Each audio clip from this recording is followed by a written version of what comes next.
Alright guys, so first up today we have our dumbbell squat to single arm overhead press. So this is a combination movement where we're going to be performing a squat into an overhead press. So it's going to look something like this.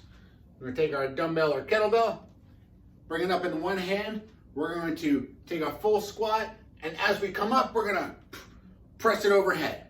So a little bit faster, squat, press. We're going to use that momentum on the way up, all the way down, press it overhead. So we are going to use one arm, obviously, on each one of these. So we're going to do 5 minutes for as many reps as possible.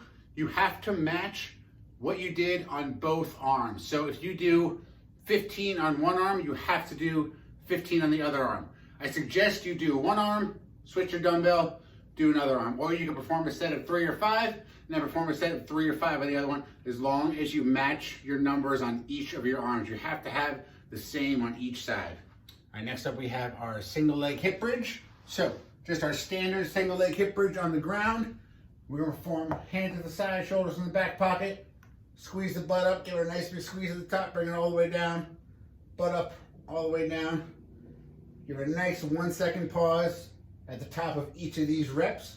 If you want to make it a little bit harder, you can elevate your back or you can elevate your front foot. You get a little bit more range of motion. You can also take your heavy dumbbell and throw it in your lap to add a little bit of resistance to that. All right, next up we have our standard push-up.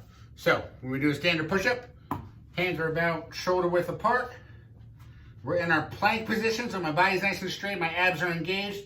We go all the way down until our nose touches the floor, and then straight back up. Notice my elbows are at about a 45-degree angle. They're not too tight into my chest, but they're also not all the way out to the side at a 90-degree angle from the outside. We're going to do a lot of reps of these. We're going to do 20 reps per set. So if you need to elevate yourself to make it a little bit easier so you don't start losing form, that's perfectly fine. We want to hit these reps. We're going to go high reps on these. All right, next up we have our forward and backward lunge combination. So for this one, if you're going to use a dumbbell or kettlebell, hold it in front of your chest. It's going to be the most user efficient way to do this.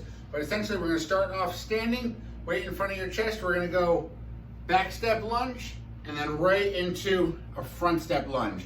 And we're just going to go right back and forth, trying to keep that stability, trying not to tap in between our lunges, so we can just keep that motion going the entire time.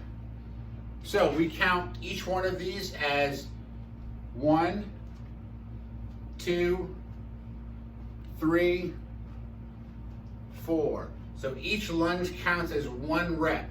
We don't want to be doing too many of these. You guys won't be able to walk for days. All right, next up we have our YTW iso hold. So right again on the floor on our stomach.